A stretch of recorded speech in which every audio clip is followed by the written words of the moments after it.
I grew up a huge baseball fan, Yankees specifically, and I started collecting cards as early as I can remember. It was like one of my favorite things to do with my dad is like go to a card shop and buy packs of cards. And I didn't understand the value of anything, I just collected it to collect it.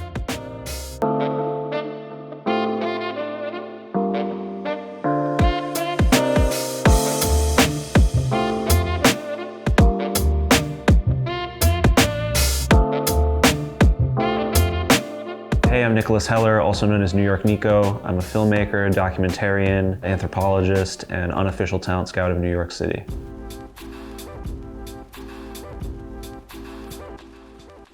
The role of baseball to my identity is huge. Like I said, I grew up immersed in it. I went to David Wells' perfect game. I remember where I was when David Cohn had his perfect game. I went as Joe Torre for Halloween one year. Basically, I just wore the big starter jacket and just looked angry everywhere I went. Yeah, I don't know. I mean, baseball has just been such a huge part of my life, and so many of my memories can be associated to baseball. When I was approached to do Project70, I was kind of taken back. I'm a visual artist, but I'm not like a painter or illustrator or designer. I don't know how to use Photoshop, but I still really wanted to do it because it was such a cool opportunity.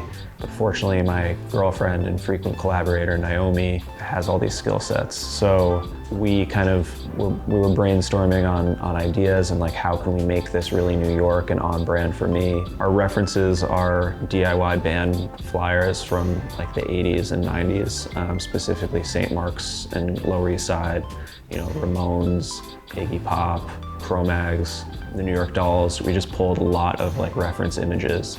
And what I love so much about those is they're so gritty, they're kind of reminiscent of a period in New York that I wasn't really around for, but I wish I was. And that means just a lot of color, a lot of imperfection, it almost looks like it's collaged. And in addition to that, just the textures of New York, the wheat pastes and signage all over the place, that old school gritty feel. So we just meshed that all into one, and that is our style.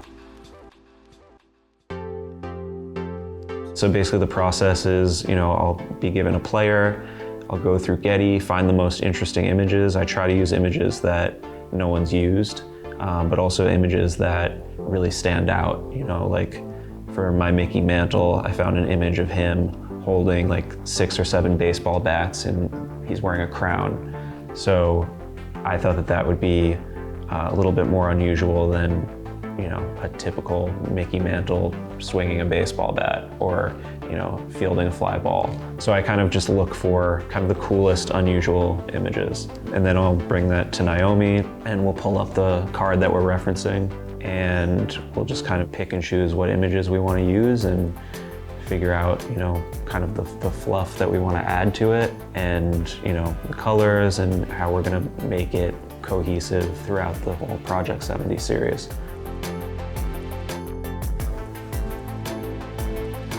My name is Naomi Otsu. I'm a graphic designer and illustrator based in New York. I also happen to be Nicolas Heller's girlfriend, and I'm working with him to bring his vision to life for Tops.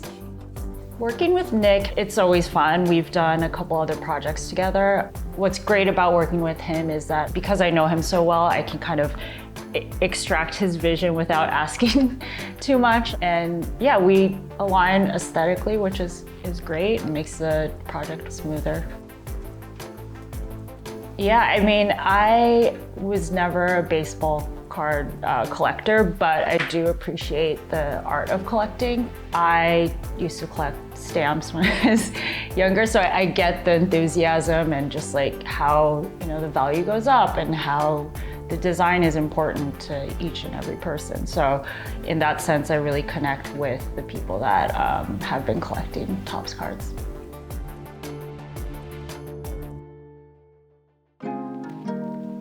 I'm super grateful that Topps is allowing us to reinterpret existing cards, because if we were just given a blank slate, it would be a lot harder. But the fact that we're just reinterpreting iconic designs from years past makes it a lot more interesting. That's been a really fun process, like reinterpreting cards. When Topps came to me to be a part of Project 70, I spoke to a few friends who had done Project 2020, like F. Dot and Ben Baller, Blake Jameson, and the first thing that they all told me was to be sure to hide Easter eggs, which was cool because I love hiding Easter eggs in all my work. So yeah, there's obviously a research phase, nicknames, where they're from, awards, averages, stats. Whenever we have an opportunity to hide things in stands, we'll do that. I really like hiding things in stands. For the Pete Alonso, had to hide Mr. Met chilling in the field. What have you learned so far, and how do you feel like you might have grown as a creative? I've learned a lot about baseball cards. I've learned a lot about the audience. I learned a lot about what people are looking for, what people like, what people don't like. But yeah, I've just been like really immersed in this. Like not only my cards, like I've been really excited to see what other people drop and print runs and figuring out why some cards do better than others. So yeah, it's been a really, really fun experience. Like every day, Topps is a part of my life now. I think we started out pretty safe, I was under the impression that collectors didn't want us to like mess around too much with, existing imagery. And now that I'm seeing some of the other cards and the response that they've been getting, I kind of want to like think a little more outside the box. So, we might get a little wackier. Not too wacky, a little wacky.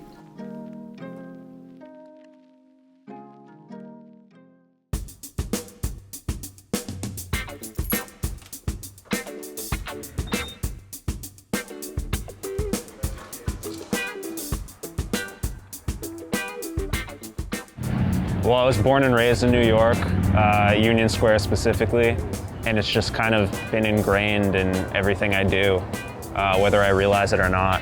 I moved to Los Angeles for 6 months after school, and that's when I realized that New York was kind of where I was destined to belong. And yeah, it's just kind of like, it literally is a part of everything I do, whether I know it or not.